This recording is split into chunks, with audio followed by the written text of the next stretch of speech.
Welcome back. I'm glad that everybody was able to get to the link from Pete.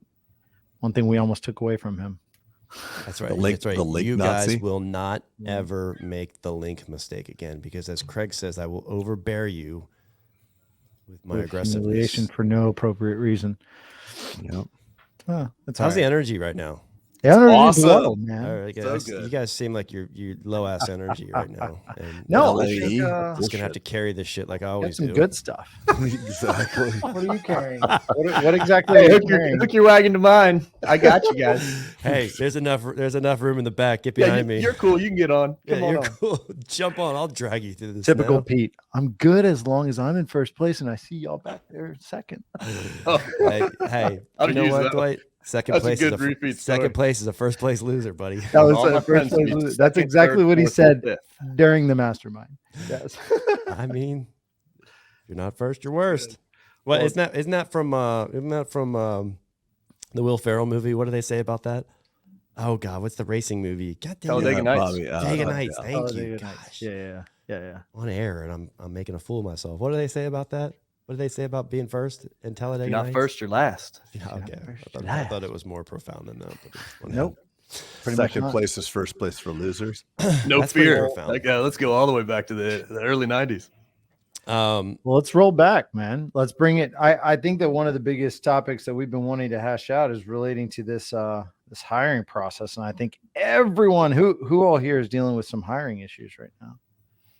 It's getting Pretty much better. everyone. It's getting better for us too. We just Yeah, recently it's coming had around, a big, isn't it? We had Hey, a by big the way, shift. I know we don't have the Resolution. power because I can't tell the editor to go do something because we don't have an editor. But does anyone here, Craig, just no jokes for a second, does anyone here remember me saying this 6 months ago? Yeah, I'd love to pull up The things pendulum, like that we've said in the I past. said, I was Yeah. like, the pendulum is going to swing, and because everyone was playing in this, woe is me, hiring is so hard. And I remember telling that at the summit. I remember sitting on stage being like, hold on, you're about to have the most empowered, you're about to have the best opportunity, the best team you've ever had. And the 100%. pendulum is going to swing back. And I know I said it multiple times. So I'd love to, I don't say I'm right all the time, even though Dwight would say that I do, and Craig would say that I think I'm right all the time. But in this Well, instance, no, I think you believe you're right all the time. I don't think it's what you say. Belief is different from actually being. Yeah, big I- difference. yeah. So you Very make different from conciliation. actually You make you make some. man. Well, Well, look, the beauty of being recorded is that it's a you're either right or wrong, and you can't fudge it. Yeah, so we should just do a best of Bitcoin clip montage. Hey. Okay.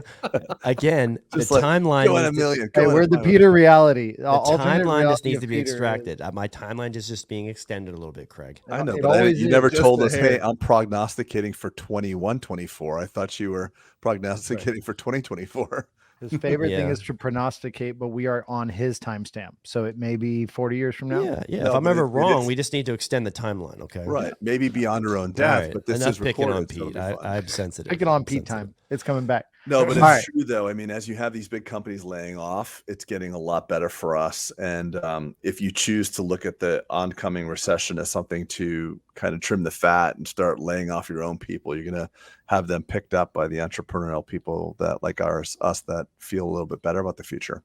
So it's Well, no important. doubt. I mean, the economy does clean itself up. And one of the main methods, unfortunately, is as it's cleaning itself up, a correction to inflation is always increased unemployment. And increased unemployment then turns out to being a solution for a lot of individuals who've been looking for better quality individuals.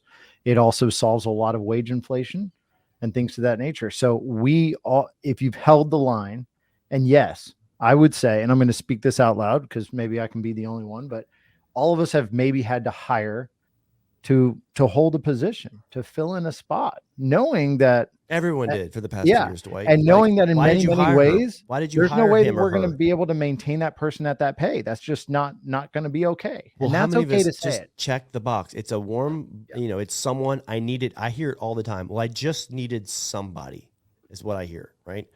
And so you're right, Dwight. We all did that. We all did that. Because sometimes people are like, "Oh, I can't believe you hired him for that." The times are what sometimes describe what it is we need to hire. But I think the only failure in this is that if you then just say, well, then you keep it that way forever. Because in reality, you do live in an economy, and it's not just your own economy. And the truth is yes, there's very likely that you can trade people out. But if you get stuck just saying, well, this is my team, you should always be recruiting. And that's why I think we should talk about this right now. ABR, baby. I'm going to get a hat that says ABR. ABR. Always be recruiting in every position. And I think that's one of those things you really have to be prepared for, because there will be change. And I will say that, and this could be another pod in itself, but prepare your business to be able to onboard people well, and then this won't be as stressful. That would be an after this one. Dwight. Yeah. This would be so that's something really we're going to need to talk about, because thing. that's after the fact. That's after the success. That's not today. That'll wipe us out. And by the way, too, when you're talking about like being vigilant and not hiring the wrong people and trying to fill spots, and that we've all had to do it, we have had a stretched team here, unfortunately, for quite a while. And we had some during the wage inflation. There was a lot of assistants that were lured out of my practice for like, oh, don't worry, we'll pay you more, $1 or $2 more per hour, unbeknownst to those assistants. And even though you break it out sometimes at like, hey, you get this per hour, this in bonus, this in benefit, this in 401k, this and that.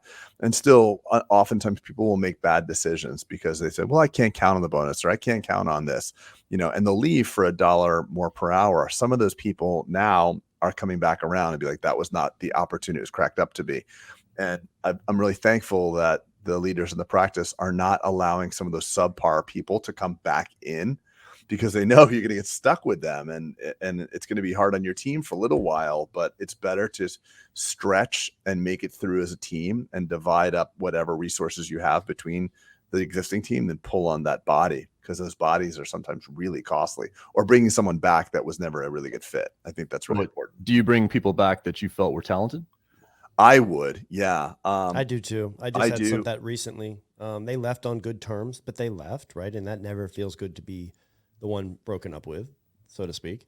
But if they're good, like I'll drop the ego and be like, you were good, Like and I think, as Peter would oftentimes say too, it's a great, from an optics standpoint of your existing team, like they went out to go somewhere else. They bring the news from outside. They did. Hey, the grass isn't greener, guys. Let's make it work. Or here. like, how many of you track this? Curious. 100%. We track 43% of people who leave our practice ask for the job back within a year. Oh no, ours is so much higher. Dwight. Holy smokes. We're 43%. I thought that was a big number. Hey, that's good. That's awesome. The fact that you have data to it is amazing, because I can't give you statistics like that. All I can tell you is, well, don't give me an emotional answer. Give me data, this is bro. true. All right. You know what? I'll shut my mouth. Yeah. So three people that recently left all asked within days. Like one of them called Erica. and Erica was actually giving her advice. Like, listen, it's only been 3 days. Give it a chance. So no, everybody in my ecosystem. I mean, outside of people moving out of the area. Of course. Well, it's critical. And one of the biggies that I think that we have to understand is that if you're tracking it, you're realizing it, you're making that impact. We talked about on the last pod about how we are not the hires and the firers on our team. But I think there's a culture, and we just touched on it, a culture to recruitment. And that's what you just said. Sometimes some people leave, and it's not this compassionate, be compassionate that they left us and they're coming back. No, they have the skill set that's good for the business. And you have to be watchful, because director of operations, office managers, individuals out there that are running your ops, they may just be so sour that somebody left. They'll be like, not even taking that application. And we as leaders need to stop and have these conversations with our implementers and our operators to say, hey, by the way, we actually have a culture that says, if this person's great for the team, get yourself out of the way, get your personal emotions out of the way. And it's not about you. Bring them in. And now let's tell them as to why, which is what you just said. They come in saying, oh, no, grass is not greener. Stay. Right. So I think it's important. Don't forget to explain that to the operator. Obviously, the hesitancy with that, Dwight, is that if this person has done it once, they will do it again. Right. Sure. And which is tiresome. That's all I can say is it's tiresome to the team. It's taxing on the team. It's taxing emotionally, inbound, having to give someone an exit interview, having to give them a new onboard interview, pick them off payroll. It's taxing. So I think that is probably where some of that is coming from. I don't know if it's so much ego as it is just, this is a lot of work, and please don't do this again. Right. But everyone's entitled to make a mistake, I feel like. Yeah, for sure. Take that a little bit further, because yes, that person may leave again, but what it also can send a message you have to be very careful about is that, hey, if you leave, we'll take you back. Right. That's So a then very people good feel point, good Trey. about, hey, well, I let me go try it out over here. She did, Right. and they took her back. So you have to be careful about that. You have to make it very So clear. you don't that's want the your case. success ratio to be, Dwight says it's 43%. Maybe that's a good mix. Maybe it's like, hey, yeah, if you're a badass, we'll take you back. But if you were probably an underperformer and left because you were job hopping, like, don't count on a job come back here. Or it's as Especially simple there's as plenty of those. it's as simple as like, look, a doctor loses an assistant. The assistant goes and takes another job. You get a really qualified assistant to take that person's position. It is not fair to the new person you just hired. Yeah, that's true. So like your position may not be here. And that's also a reality of it as well. Like, hey, you were a great hygienist. We would take you back, but we filled your opportunity. Yeah, but rarely are those people ever, if they are brought back in, right? So we're at 43%. Of that 43% of the people who come back asking for their job, That's the what you were saying. 43% It's doesn't mean that 43%. they're hired. Right. That's what I was understanding. Yeah. 43% means they've asked for their job back within that year of leaving. And I think it's an important statistic, really not even so much for us, but for everybody on the team. Now, if they come back in, I assure you, Dwight, here's the problem. One of the problems we ran into is we always want to take the high road. So if someone resigns and they call back and want their job, it's not really our position in the organization to be like, hey, Jeanette called back and wanted her job back. Like, it just doesn't feel right. We want to protect their privacy. So how do you report that statistic back to your team without feeling like you've violated their privacy and or made them look bad? I mean, just claiming the percentage is not, I mean, we have a, but you say it like in a morning huddle, like, hey, FYI, 43% of the people that leave want their job back. No, I think it's a known discussion amongst our leadership team where they can expect some people to also ask for the job back. And I think they spread that information based on the necessity of knowing, hey, some people start considering job down the road is going to pay me $5 more per hour. Well, guess what? If they're that much high above market, what do you think that job is all about? Are they just trying to kind of recruit anybody? They're throwing anybody in there. And that's what people have been doing. And, does that mean that nobody else? And so therefore, knowing that statistic is because a lot of people try out that other side. I'll be honest with you. Back in the day when we weren't such a big practice with a better established culture, with better leadership and more accountability and onboarding, which took a lot of work to get here, there weren't a lot of people coming back. Once they left us, they did. They could have found the better place. Let me be blunt and honest. Right. But once we worked really hard to find something, people who get attracted by the dollar bill sometimes do want to come back. And now I think that's the point is it's a result of the culture we've created. I think that's something that, but people get accustomed to it though, Dwight. Like I had a hygienist that recently was temping another office to help out a friend. Right. And she came back. She's like, holy smokes, what we have here is so special. Right. Holy smokes. Oh my God. So I almost wish like it would be great for my own culture if we made people do mandatory externships. Yes. Yeah, we talked about that. Hey, you got a 2-week externship. Shitty practices. Yeah, it would be great because once you see what is normal, you're like, holy shit. And by the way, I want to qualify the 100% of people want their job back. We have had people that make career changes. That's a different story. I don't know if those people come back as frequently as moving to another dental office. Yeah. Well, I agree. I think what people get worn out of, and we talked about this actually in the retreat, and I gave some tips on what I did to circumvent this problem, was people comparing what was an apples to oranges scenario. Right. And what Craig was saying when we started this pod was that people remember what they were hired up. I make $22 base. I make $30 base or whatever it is. And when they hear someone makes 31, all of a sudden it's, well, damn, I don't get paid that.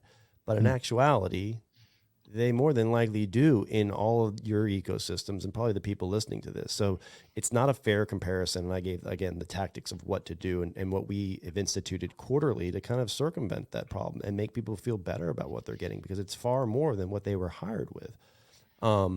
Because, right, when you ride with a good kick-ass team, the team does better, right? The business. And I love the simplicity of your pie chart. We implemented it here at Portland Dental. That graphic where it's literally like, if I'm working on your team, I've got my name at the top, and then there's a pie chart, and it's all the benefits components. And at the bottom is the dollar per hour total. And that includes benefits, bonuses, all that. And it's accurately calculated and put out after the end of every quarter. That keeps these conversations managed. And honestly, I didn't come to appreciate that quite as much as I have over the last year. It made a tremendous difference for the team. So I think too, one of the frustrations, so we ended the last podcast with talking about how there's a burnout problem in dentistry, right? There's lack of implementation, which then causes, it's like this cycle, lack of implementation, which then makes the dentist more frustrated, which then the nucleus of everything. Yeah. I think one of the biggest burns is A, hiring, and B, retention, like we're talking about, because then the lack of retention of the employee then causes you to have to go back into hiring, which is daunting, as we know, if you don't have tools and systems around how to make that less daunting and getting the right person on the bus. Right. So everyone just rolls their head. Like you talk about hiring, and it makes all the we're in the mastermind, it makes people's skin crawl because they know the 10 steps that are going to take to potentially putting someone back on the bus. And that might be the wrong person, but they're going to spend weeks and months trying to see if that person is right. Right. And ultimately decide, either they will decide or that person might decide that they don't like this seat, and they then leave. And the process starts over again. And that is just too much sometimes for people to cope with. So this is key cog for me that changed with Culture Index. It's key cog, period. Remember I was talking about the entrepreneur. This is the hardest part of advancing your business. And Craig, it goes back to you. We talk about vision.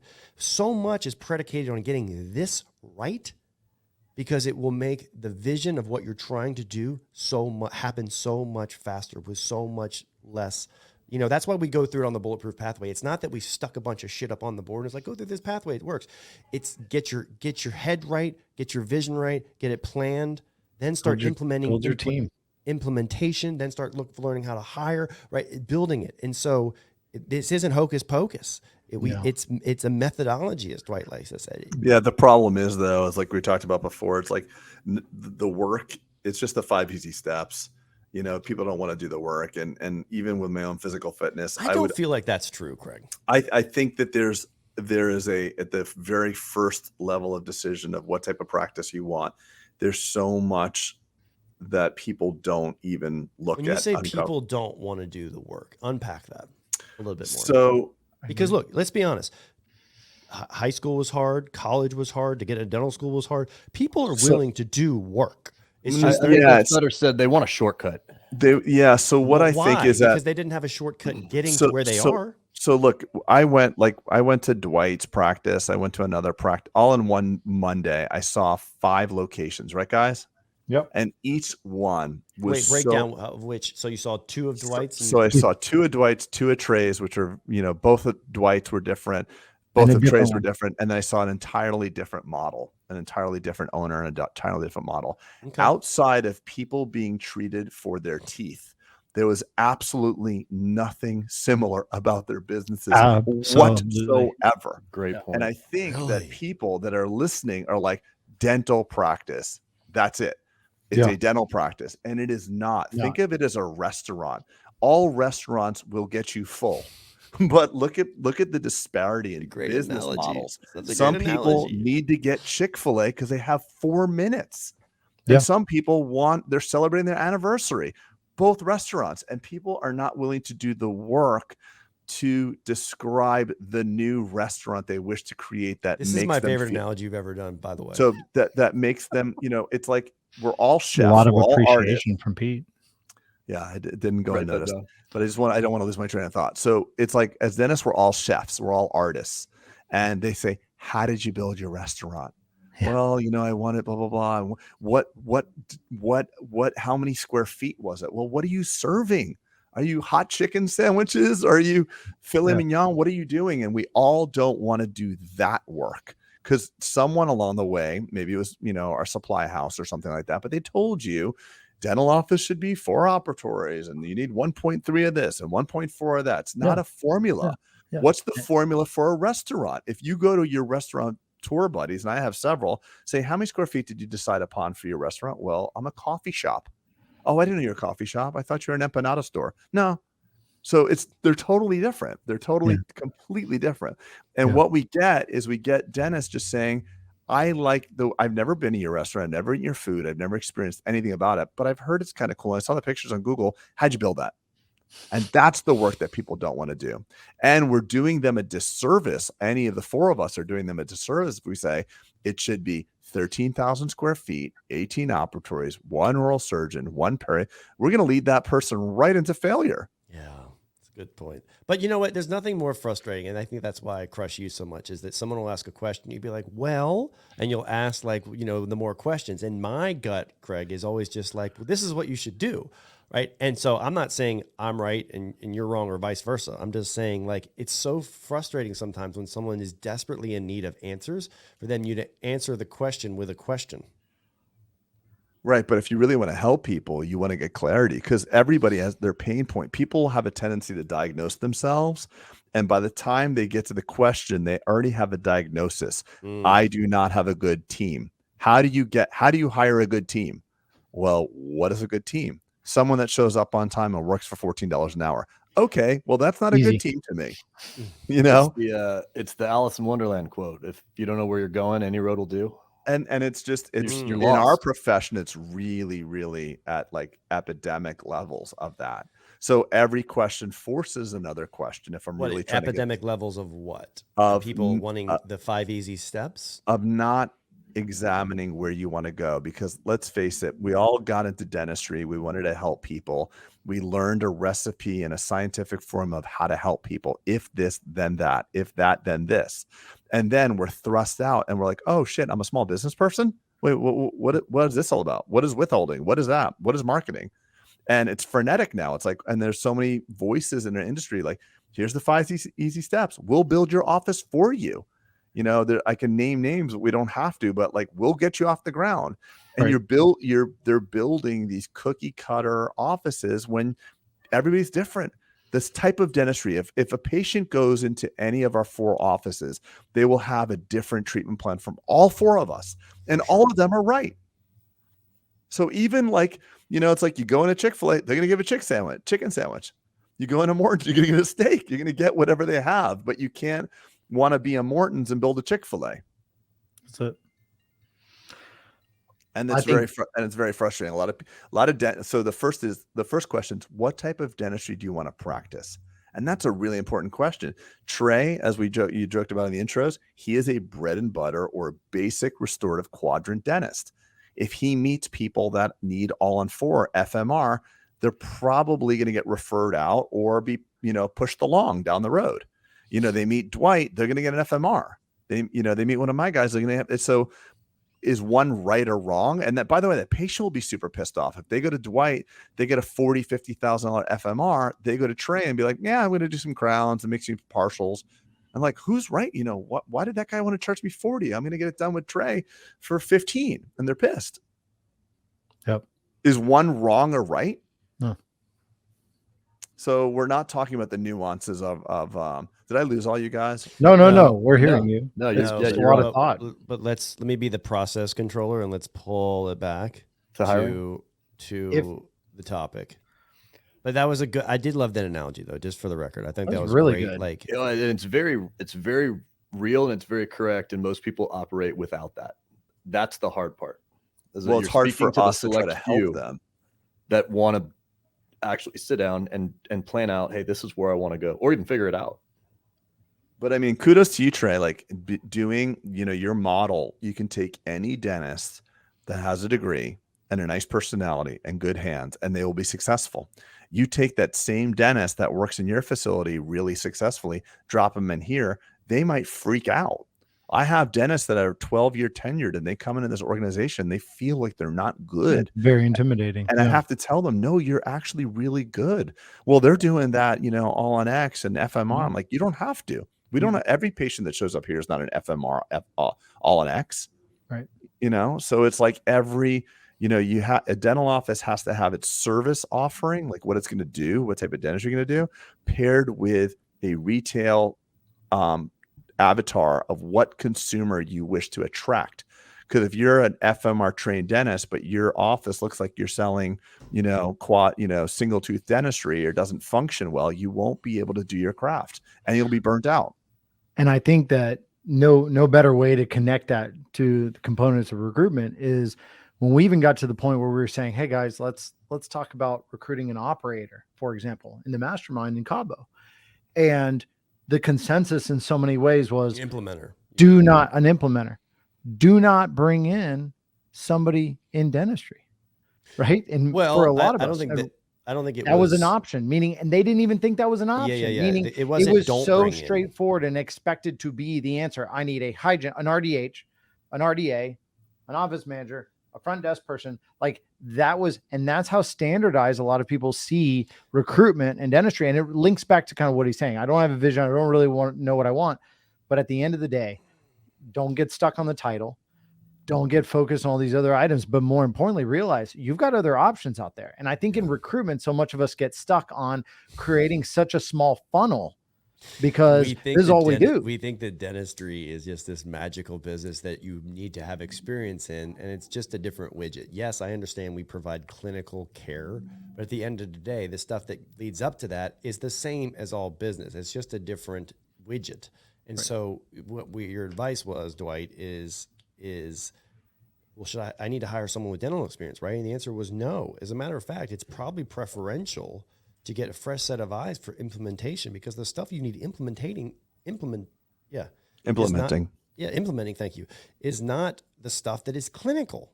So why are you looking for someone who has quote unquote dental experience for implementation of X, Y, and Z? And it was like, oh shit. And I was like, and here's the beauty of that, is that now you just opened up, millions of more people to the application pool, so to speak. Yeah. Right. And Funnel probably got someone huge. quite better, and probably someone who's not coming with a preconceived set of notions of the way that Dr. Nosenhairs did it 10 years ago with the practice they worked in. Right. Yeah, that's exactly it. And I think we get so stuck on saying, well, there's no other office managers available in my area. You're like, what? Yeah. It's and by so my confusing. area, I mean Southwestern United States. That's right. It's like, it's kind of crazy, but it's true. And I think that's part of what Craig is saying too, and bringing that together. Now, what is your number one recruiting methodology across the board? I know that we use Culture Index a lot to try and then bring them in and establish who it is that we're recruiting. I mean, I know all of you have now implemented some Culture Index into your process, but are you all actually having your teams build the profiles, or are y'all still rolling down that road? One thing, just a small bit of housekeeping, by the way, Dwight, we keep mentioning Culture Index, and I want to make sure that people know how to get to Culture Index. So we'll put the link in this in the show notes and below, absolutely, because it's a very specific way, and Culture Index is great for it's all for all business, but it's very specific when we talk about using Culture Index for dentistry, and that's why they hook up Bulletproof listeners, Dwight, by the way. Mm-hmm. Yeah. All right. Yeah. What are they? Yeah, so that's important to go through the channel that we have so that we can. We'll definitely put it in there. And the reason I even bring it up is because I feel like we've used it to get us a more accurate and consistent method on how to recruit. And it actually puts a system in your team. Right now, your team is just like, whoever walks in that door, we're going to interview them. We're going to throw them through a working interview, and we're going to use Indeed to get those who are not in the door. And then we'll just see what happens. Right. And I think that's the biggest mistake right now, is because not only are we trying to create a larger funnel, but we're also trying to make sure the right people are applying for the right jobs. Yes. This goes back to, I know where you're about to go with this, is the way you use it. But the thing that is most daunting about hiring is whittling down that applicant pool. And I'm not speaking from a place of me doing it all the time. I'm just speaking from a place of me spending a lot of time with the people who do it. And getting their pain points. So it is hard. It's a lot of tire kickers and a lot of people, and Indeed just sending it out, and you have hundreds of applicants sometimes for one job. Yep. And so how do you, as the person who has the power to hire in the organization, pick the diamond in the rough, right? Or at least start the process without having some sort of data. And I think that data starts, guys. Honestly, people say like, here's your recruiting tips.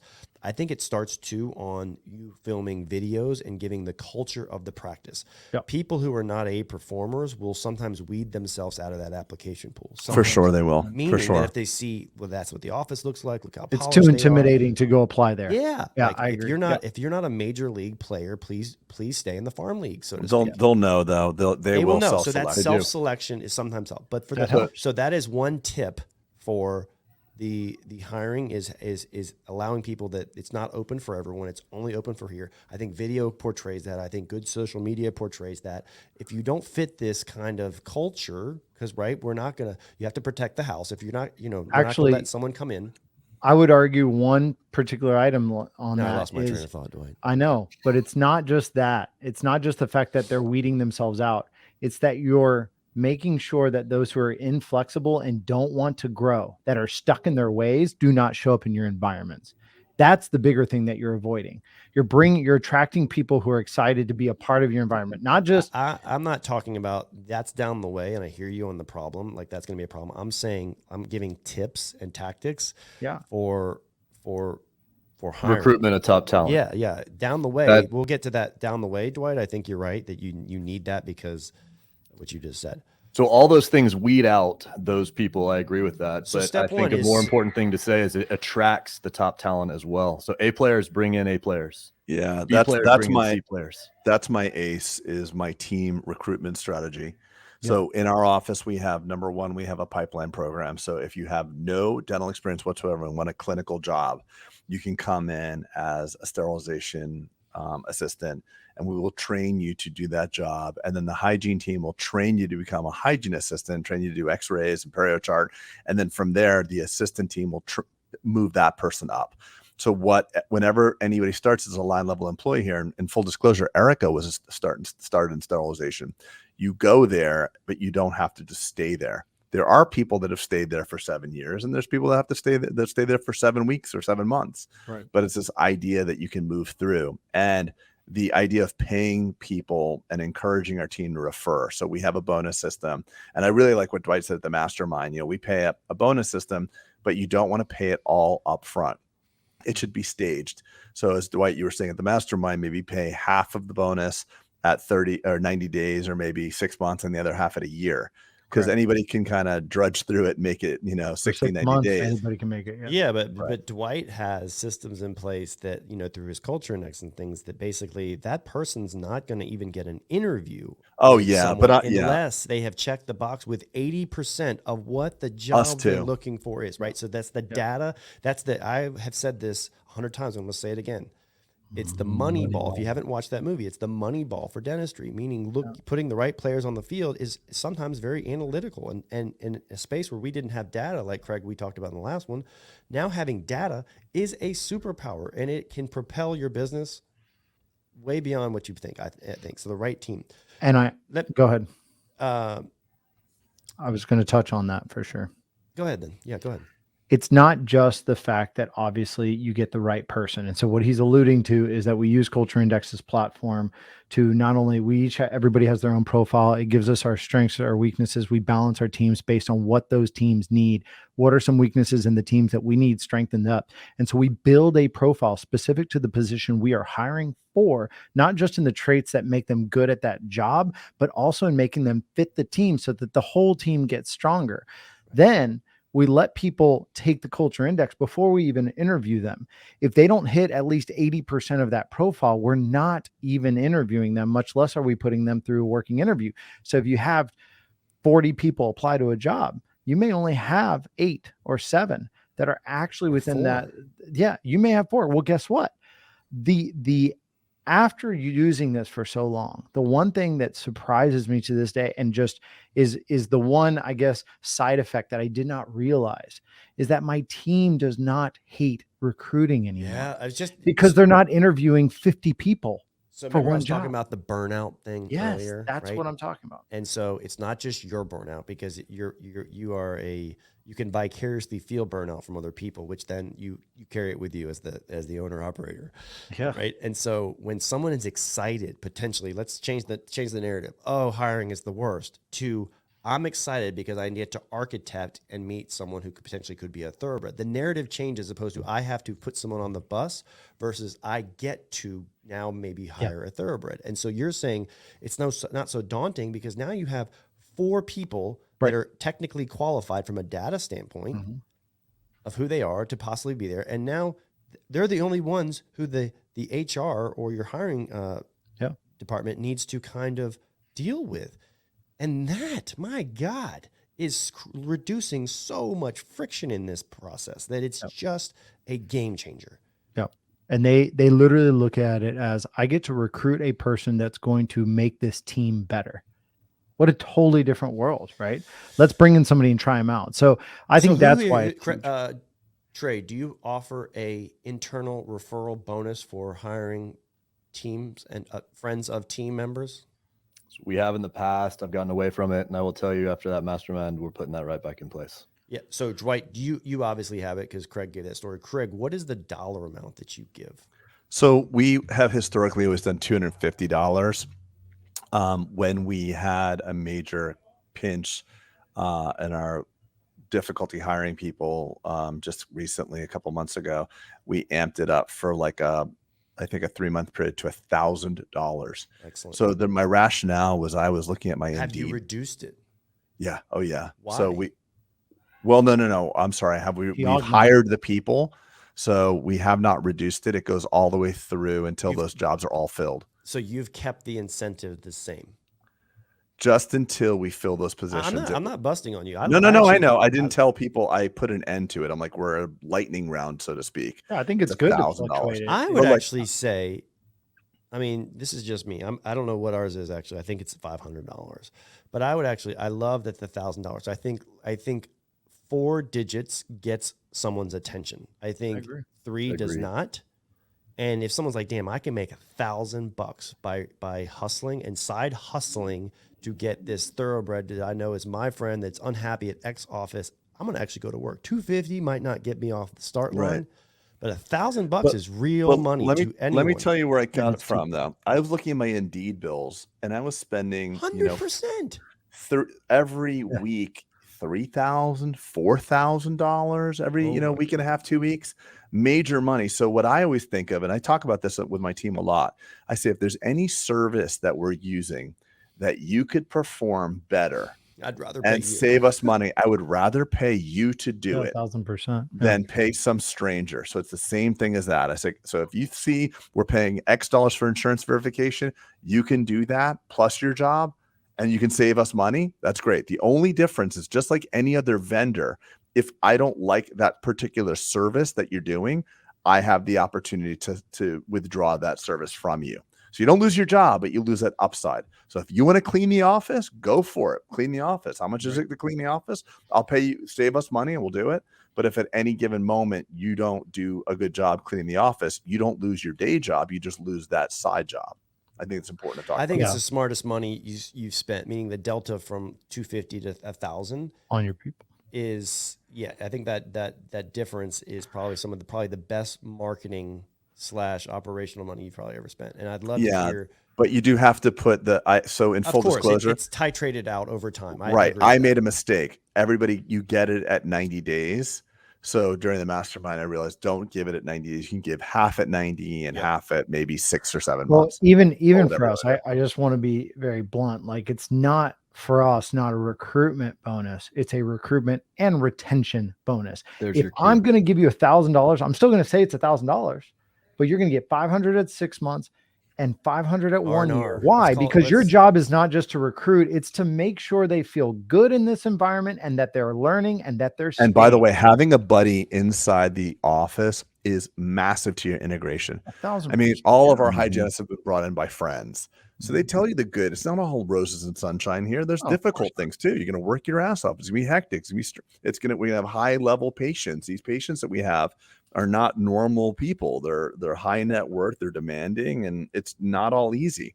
No. So, when I recruit someone, I'm going to tell them all the greatest parts about it. And in some ways it's a disservice because I look at the organization through rose colored glasses, but they'll keep it real with them and they will actually keep that retention high, to your point, Dwight. Yeah. And you made a comment at Morning Huddle the other day. I have to say this. I even came up and I said, hey, I want to hand this check to this person. I was like, hey, and I pointed out, Justice, I want you to know you're a rock star on our team. I want to thank you. And on top of that, I want to thank Sadie, who recruited you and brought you over. Sadie, here's your check. In front of everybody. Everybody needs to know we appreciate what it is that's going on here, and that this is the best way to recruit people. I love that I've had. Yeah, this we do idea. the same thing. I've loved that I've had this R&R idea, Dwight, that you reminded me that I had the ADS R&R program. Just established October 31st. It's coming in, right? Yeah, you're going to hold on to it forever. The ADS referral and recruitment, the R&R program. I love it, Recruitment Dwight. and by the way, I think we touched on something that I think is like it's my idea, Dwight. We touched on something that I think is. I'm right. Dwight, did you actually get it from me, or you were doing it before me? No, just the nomenclature of calling it recruitment and retention. No matter what we come up with, it's going to be Peter's anyway. So the most important thing, though, why we're here is to give him ideas. Dwight, you said I give the without check you in guys. public, right? And I think it's really important. Bonus checks, same thing. So we don't just drop your bonus direct deposit into your account with your paycheck. We pay the $25 to run a separate run and get those separate checks, and I hand them each out. Because if it just slips into your direct deposit, it doesn't really feel very much. But our bonus checks, you have to deposit them. You actually have to take a picture and deposit of it. Do you always hand them out in a public meeting, or do you hand them out? No, I go to them personally, or I'll give them to the doctors to give it to the people that they work directly with. Yeah, that so I like. We're not going to talk about any more culture index hacks because of people who don't use them. And which is most of our audience, by the way. Yeah, you guys have been beating this horse. So let's not talk about that anymore. Let's actually give tactical advice in the absence of that, because I think it's getting like sweaty back for me. Honestly, like we've talked about it too much. Yeah, I'll give an example of something that we love to do and has turned out to be really successful, and that we do kind of a job fair day type thing, but on a Saturday morning when other people are not working at their jobs, because a lot of them are too scared to take away from their practices or from their jobs. And we just kind of put it out there on social media and get out there. And honestly, it's crazy because I originally thought we would attract some assistants, maybe some hygienists and things like that, and front, and things to that degree. We attracted doctors, lab technicians. I mean, people were coming in that had nothing to do with dentistry, and they were walking in and they're like, this place looks awesome to work. The fact that you're doing this, I just showed up. I mean, they would come in and they go through the process, get a tour and go through it. And we recruited a ton of people from that. And honestly, we did. We made a video. We put it out there. We wanted to say, hey, you're welcome to just come in, get a tour of the facility, get to know who we are. And we attracted, and I would say about 50% of people came from outside of dentistry that were then hired. And then the other 50% were within dentistry, but they didn't want to take away time from their job because it was it's very catty. It's like, oh, well, where were you? And all that. So I think it was kind of an interesting thing that worked for us. So you did it on a weekend? Yeah, we did it on a Saturday morning. And this was like dental assisting hygiene appreciation stuff? This was just quite literally having an open forum of kind of a fair day and just kind of promoting and bringing everybody. Fair day. A job fair. Yeah. And we had everybody come on out. And honestly, we had a lot of people came in and were like, oh, not for me. But most of them were like, wow, this is incredible. I'd love to work here. I have no dental experience. I think it's a testament to what you've built, Dwight, that you have people self-selecting. Well, not for me, like you just said. So like bringing back to the food analogy again, there's certain people that would never work at McDonald's, right? But they would work at Chick-fil-A. Yeah. Because there's values at Chick-fil-A, there's certain things that they resonate with. And you can go into a Chick-fil-A and just feel a different type of employee than a McDonald's. It's totally different experience. I agree. And I just think that, getting back full circle, it's just, it's like, what are the 3 easy hacks to get your team? Holy smokes. Was your facility or mine easy to build? Holy smokes. But isn't your team, your culture, your facility, your brand, all a hack to create employment? I'm with you. I couldn't have done that 5 years ago and been successful. That's a good point. Which takes time. Let's do a hot. It takes time take. And a lot of small. Let's go hot. Let's small daily wins. Small daily wins. What's your number one tip? Let's just summarize it and end on this. What's your number one tip for hiring tips or ideas or things that you feel like you've made a breakthrough in? My number one still going to be culture index. My number two is still going to be letting the team recruit their people. Love it. Craig. So mine's for sure. Trey, let's go. Trey, let's go around. Mine's very specific in terms of doctors and hygienists, But I hire new graduates the vast majority of times for our positions, and then we train them. And one of the biggest things we've done in terms of success is we just started throwing happy hours at the school. So we're started last year. We're starting to do it every quarter, and we're going to alternate doctors and then hygienists. But if you think back to when you were a fourth year dental student, or even a third and fourth year dental student, you don't get a lot of that. You get a lot of stuff that is very geared towards very specific things. So even the recruitment ones can be the way, as we've kind of asked them in our events, they're very intentional in terms of, hey, what do you have? Oh, you have something already? I'm not talking to you. Let me focus over here. They're not just out there to have a good time, have a few drinks, have some food, enjoy themselves, and get to know us. And when you offer that, we've had a huge turnout, and we've had a really good success rate of being able to hire people from each one of those individual events. That's awesome. But only doctors and hygienists. So yeah, it's more specific and geared to those. Yeah, man, that's awesome. I love that idea. Tripping with Tippett. There you go. No, tipsy with Tippett. There's no Tipsy with tripping Tippett. going on. Tripping. Here. We're not dropping LSD. Yeah, there you go. Tipsy with chicken. He's so we're protective gonna of this further conversation, There's yet no he knows microdosing language all too going well. So, Dwight's Peter, screwed what's if I ever yours? quit drinking. What's He's not your, gonna know what to say. I won't, bro. Unfortunately, you're right. Some of those things got augmented when in reality they're not that way. Craig, And I can't say it. I mean, I was drinking with you, man. So. Craig, what is your as we close this? Yeah, what would be your the number your one advice to by someone? far is having the team recruit their friends and associates. So whether that's doctors, whether it's like Dr. Estrada or like pulling in Bart or the hygiene team, it's always been that. That's our number one by far and large. But the only reason I was able to utilize that hack was the 22 years or 24 years now of grinding every day, building what I think is the most iconic dental organization in my area. So I could exploit that tactic because I built what I had built. If you don't have something great, no one's going to recruit for you. So the hacks that we're all using, we're speaking from the apex of our own mountains. So it's hard to, just boil that down. Does that make sense? Yeah. Yeah, it speaks to branding. Yeah. Everything. Which is, I know no one's asking me, but my number one would actually be that marketing is just as important, meaning the presence that you have from a website, from an office experience, all the things, from a social media, from video presence, whatever it is, the same things that attract a patient to come in and pick up the phone in your office are going to be the same things that attract a team member to want to embody that. I want to work there. Yeah, exactly. So all of it's dual purposed. So right. And So the but things that you sometimes do we think to- of market. Where I'm going, Craig, is that so many of us, self included, we think that the marketing is just for new patients, just for revenues, but it actually has this halo or this side benefit of just being really attracting. As I can't tell you how many people, honestly, y'all have hired is like, I followed you guys on social media long before I wanted to work there. Right. Yep. And then they get to see the patient, the Yep. team experiences that we have. They get exposed to that. My other last thing would say is that be active on LinkedIn. A lot of times people who are unhappy in their job are perusing around on LinkedIn, but they're too afraid to say I'm open for hire, but they're willing to say like, hey, they're willing to engage. And so LinkedIn is a different psychology. Yeah, obviously Instagram, we're looking on Instagram to be entertained, Facebook entertained or connect. Someone who's on LinkedIn is there for a different purpose, right? So the context matters of what you do. that's great. That's exactly it. I love that. I would say that at the end of the day, I think if I was vulnerable enough, and I'm sure all of us Dwight, could you don't be. get to go again. No, I'm going That was- to end us. I'm going to close it, brother.